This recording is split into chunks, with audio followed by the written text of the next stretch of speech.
নমস্কার দর্শক বন্ধুরা, রেড স্পোর্টস বাংলায় আপনাদের সবাইকে স্বাগত। আমরা পেছনেই যে মাঠটা দেখতে পাচ্ছেন সেটা হচ্ছে সুভান टूटा है गावा का घमंड। একদম টুটা এক গাবাকা ঘামন। আমরা এই মুহূর্তে আছি, আমরা ব্রিসবেনে পৌঁছে গেছি, আমি সুবায়ন এবং রোহিত। এবং আসা মাত্রই আমরা হোটেলে চেক ইন করা মাত্রই আমাদের গন্তব্যস্থল ছিল গাবা। এবং এই মাঠেই কিন্তু 2020-21 সিরিজে কিন্তু ঋষভ পান্ত, মোহাম্মদ সিরাজ, নটরাজন, शार्दुल আজিঙ্কে ठाकुर, রাহানে, শার্দুল ঠাকুর একটা অলৌকিক शुभमन একটা गिल। ইতিহাস সৃষ্টি করেছিল ভারতীয় ক্রিকেট দল। এবং ওই ম্যাচটা জিতেছিল। এবং সুবান, what are your memories of that Gabba test যদি আরে তোমাকে বলি? আনবিলিভেবল, মানে ডে 4 যখন শেষ হয়েছিল, আই ফার্মলি রিমেম্বার যে কেউ কেউ কেউ আমাদের এক ফোঁটা চান্সও দিচ্ছিল না। সবাই বলছিল আরে ফার্স্ট সেশনেই পরের দিন শুভমান রোহিত আউট হয়ে যাবে, পরের দিনই সব পুরো টিম অল আউট হয়ে যাবে আর আমরা জিততে পারবো না। কারণ হিস্ট্রি বহুত সাজ যে অস্ট্রেলিয়াকে এই মাঠে কেউ হারাতে পারেনি। আমরা মনে হয় 42 না 48 বছর পরে প্রথমবার হারিয়েছিলাম।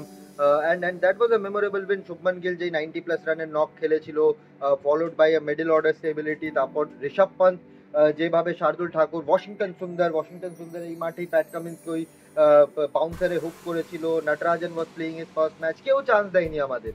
But we scripted I think the most memorable win of all time, যদি ধরা হয় ইন্ডিয়ান ক্রিকেট হিস্ট্রিতে বা বলা যায় ওয়ার্ল্ড ক্রিকেট হিস্ট্রিতে। আর উই স্টার্টেড গাবা টুটায় গাবা কা ঘমন্ড, তারপরে সে ওয়েস্ট ইন্ডিজ এই মাঠে সমার জোসেফ পিং বলে অস্ট্রেলিয়াকে হারিয়েছিল। বাট স্টার্টটা আমাদের থেকেই হয়েছে। একদম, যদি গাব্বা নিয়ে বলতে হয় বর্ডার গাভাস্কার ট্রফিতে, তাহলে অবশ্যই এই মাঠ নিয়ে বলতেই হয়। আর এই মাঠে কিন্তু 2032 সালে ব্রিসবেনে অলিম্পিক্স হোস্ট করা হবে। সো মানে প্রিপারেশন চলছে, আশেপাশে মেট্রো সিটিজ, মেট্রো করা হচ্ছে, ট্রেন লাইন, অনেক কাজ চলছে সিটিতে, উইদিন দ্য সিটি অলিম্পিক্স নিয়েও। বাট ওয়েদার দিয়ে দেখে কি দেখছো দেখো, দেবাশিস দা? অবশ্যই এখনো আপনারা দেখছেন যে প্রিটি খুবই মেঘলা। এবং আমরা যখন এলামও বৃষ্টি, আমরা এয়ারপোর্টেই দেখলাম যে রানওয়েতে দেখলাম যে জল অনেক আছে। জল জমে আছে। সুতরাং বৃষ্টি হয়েছে এবং আগামী কয়েকদিনও কিন্তু বৃষ্টির একটা পূর্বাভাস আছে। তবে leading up to the test match, কিন্তু টেস্ট ম্যাচের সময় কিন্তু সেরকম ফোরকাস্ট নেই, যদিও আস্তে আস্তে কমছে। কিন্তু যত টেস্ট ম্যাচ এগোবে তত কিন্তু বৃষ্টি, আকাশ পরিষ্কার। তো আশা করা যায় যে কোনো বিঘ্ন ঘটবে না এবং will get a full test match. But Right. Talking about the wicket, Rubayan, দেখতেই পাচ্ছেন যে সবুজ, মানে উইকেট আর দেখা যাচ্ছে। স্কোয়ার আপনি কোনো তফাৎ পাবেন না। আমরা যে আপনাদের ক্লোজ আপ দেখাবো, যদি দেখতেই পাচ্ছেন এই ভিজুয়ালস গুলো যে আপনারা দেখছেন, উইকেটের একদম সবুজ, মানে স্কোয়ারটা কিন্তু বোঝাই যাচ্ছে না। আমার ধারণা যে কিউরেটারও আছে ওখানে, হ্যাঁ। আজকে কিউরেটার কথাও বলেছেন এখানকার স্থানীয় সংবাদ মাধ্যমের সঙ্গে, সেটাও আমরা চেষ্টা করব যে আপনাদের সামনে তুলে ধরার। তো প্রাথমিক লক্ষ্য কি মনে হচ্ছে উইকেটটা দেখে সুভাষ? আই থিঙ্ক বাউন্সি হবে। গাবায় পার্থের মতন বাউন্স থাকে না, কিন্তু ফায়ারি উইকেট থাকে, পেসার্সরা হেল্প পায়। নতুন বলের সাথে 20-25 ওভার নেগেট করাটা খুব ইম্পর্টেন্ট, স্পেশালি রেড বলে আবার আমরা ফিরে যাচ্ছি। তো বল 40-50 ওভার সুইং করবে না, সিম করবে না। So first 20-25 ওভার্স become extremely crucial. আর উইকেট দেখে তো মনে হচ্ছে যে পুরোটাই ঘাস এখনো, আমরা 3-4 দিন আবে ফ্রম দ্য ম্যাচ। তো আর একটু শ্রেড হবে, আর একটু স্ট্রিমলাইন করা হবে উইকেটটাকে। আর it will be a good wicket to bat on. যদি 20-25 ওভার খেলে দাও, প্রথম তিনজন টপ 3 এর রোল খুব ক্রুশাল থাকবে। রোহিত এর সাথে যদি যশস্বী ওপেন করে বা রাহুল আর যশস্বী ওপেন করে, ওদের রোল খুব ক্রুশাল থাকবে। শুভমান এই মাঠে ভালো রান করেছে, so they will have their good memories. তো এই মাঠে আশা করছি ইন্ডিয়াও একটা কামব্যাক করবে। সুভান, দুটো দলই কি এক্সট্রা পেসার নিয়ে খেলতে পারে? অবশ্যই, কিন্তু হ্যাজেলউড ফিট, সুতরাং স্কট বোল্যান্ড কিন্তু আগের ম্যাচটাতেই দারুণ পারফর্ম করেছিল। কিন্তু will Australia going with 3 pacers? Scott Boland সেখানে বাদ, নাকি 4জন পেসার নিয়ে নেমে পড়বে একদম? আমার মনে হয়, দেখো, স্পিনাররা এই মাঠে বেশি কিছু রোল থাকবে না। নেথন লাইন যদি খেলেও, যেটা আশা করছি খেলবে, it will be more of a supporting role. আর ডে 4 ডে 5 এ হয়তো একটু কিছু এক্সট্রা, যদি যতদিন ম্যাচ যায়, তাহলে নেথন লাইনের একটা রোল থাকবে।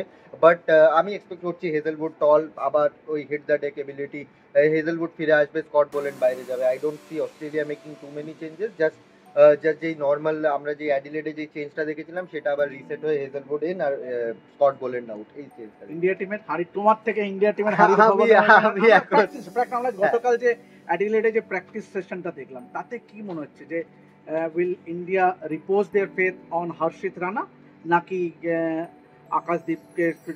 পিং বলে যখন আকাশদীপ চান্স পায় না, আমার ধারণা আর আকাশদীপকে এই ম্যাচে চান্স পাওয়ার সম্ভাবনা ক্ষীণ। আমার মনে হয় হর্ষিত রানার আমার উপরেই আমার আমারও আস্থা মনে রাখবে হচ্ছে টিম ম্যানেজমেন্ট। আমারও তাই মনে হচ্ছে হর্ষিতকে ব্যাক করবে, আর হর্ষিতের হিট দ্য ডেক এবিলিটি এই পিচে। প্রসিদ্ধ কৃষ্ণা সুভাষ প্রসিদ্ধ আরেকটা কৃষ্ণা আছে, বাট আরেকজন প্রসিদ্ধ বোলার কৃষ্ণার থেকে আই থিঙ্ক হর্ষিত যেহেতু একটা মোমেন্টামে আছে, ম্যাচের মধ্যে আছে, আর আই এম প্রিটি শিওর ওর দিল্লিওয়ালা একটু জাগবে। লাস্ট ম্যাচে যা হয়েছে ওর সাথে, যেভাবে ওকে বাউন্সারের মারা হয়েছে, I am looking forward to seeing Harshit Rana. কালকে ভালো বলও করেছে নেটে, অ্যাডিলেডে যে নেট প্র্যাকটিসটা হয়েছিল। সো হর্ষিত রানার উপর আমারও মনে হচ্ছে যাবে। এবার ওয়াশিংটন সুন্দরও ফিরতে পারে এই ম্যাচে। Again he made a brilliant 40 odd কিছু করেছিল, if not I half century, আমার ঠিক মনে নাই। ওই বাউন্সার উইকেট টার্ন বোলিং ফর্মেও আছে। সো আই এম সিইং কি এবার জাডেজা হোক কি ওয়াশিংটন সুন্দর হোক, স্পিন ডিপার্টমেন্টে আমি একটা চেঞ্জ দেখছি, কেননা ব্যাটিংটা একটু দরকার ইন্ডিয়ার, কেননা মিডল অর্ডার টপ অর্ডার একটু নড়বড়ে। সো এই কটা চেঞ্জ দেখছি, এবার দেখা যাক। আগামীকাল সকালবেলা প্যাকটিস করবে ইন্ডিয়ান টিম। এক্স্যাক্টলি সো তারপর আমরা একটু আন্দাজ পাবো যে কোন দিকে এগোচ্ছে। এক্স্যাক্টলি সুভান যেটা বললো, আগামীকাল ভারতীয় দলের প্র্যাকটিস আছে এই মাঠেই সকাল 9:30 লোকাল টাইম। সুতরাং কালকে আমরা একটা পরিষ্কার একটা ছবি আপনাদের সামনে তুলে ধরতে পারবো যে রোহিত শর্মা কি আদৌ ওপেন করতে পারে, বা নাকি the team management will going with K L Rahul and Yashasvi Jaiswal. Pacer কে হবে, হর্ষিত রানার উপরে কি ভরসা রাখবে টিম ম্যানেজমেন্ট, নাকি Washington Sundar will be the lone spinner ahead of Ravichandran Ashwin. তো যাবতীয় প্র্যাকটিস সেশন থেকে আমরা আপডেট আপনাদের সামনে তুলে দেবো। আর এই যে মুহূর্তে যেটা বললাম, যে শুরুই করলাম যে মেঘলা আকাশ, আমরা কিন্তু ব্রিসবেনে এলামই কিন্তু মেঘলা আকাশ, বৃষ্টি হয়েছে। আগামী কয়েকদিনের পূর্বাভাসও কিন্তু বৃষ্টি আছে। উইকেট আমরা দেখছি যে যদিও আরও কয়েকদিন পরে উইকেটের চরিত্র আরও কিছু বদলাবে। তো এভাবেই আমরা প্রতি মুহূর্তে আপনাদের আপডেট দিতে থাকবো বর্ডার গাভাস্কার ট্রফি জুড়ে। আজ এখন এই পর্যন্তই। আমি দেবাশিস এবং আমার সঙ্গে সুভায়ন, আমরা দুজনেই সাইন অফ করছি গাব্বা থেকে, এবং আশা করব আরও একবার টুটা হ্যায় গাব্বা কি ঘামন্ড আমরা দেখতে পারবো। সিরিজ এখন 1-1, এখন যাবতীয় লক্ষ্য থাকবে তৃতীয় টেস্টের দিকে। তো সঙ্গে থাকুন রেড স্পোর্টস বাংলা, এবং অবশ্যই সাবস্ক্রাইব করে নিন red sports Bangla to get all the updates through out hour coverage from border Gavaskar trophy. এবং অবশ্যই রেড স্পোর্টস ইংলিশ এবং রেড স্পোর্টস হিন্দিও দেখতে ভুলবেন না। আনটিল দেন দেখতে থাকুন।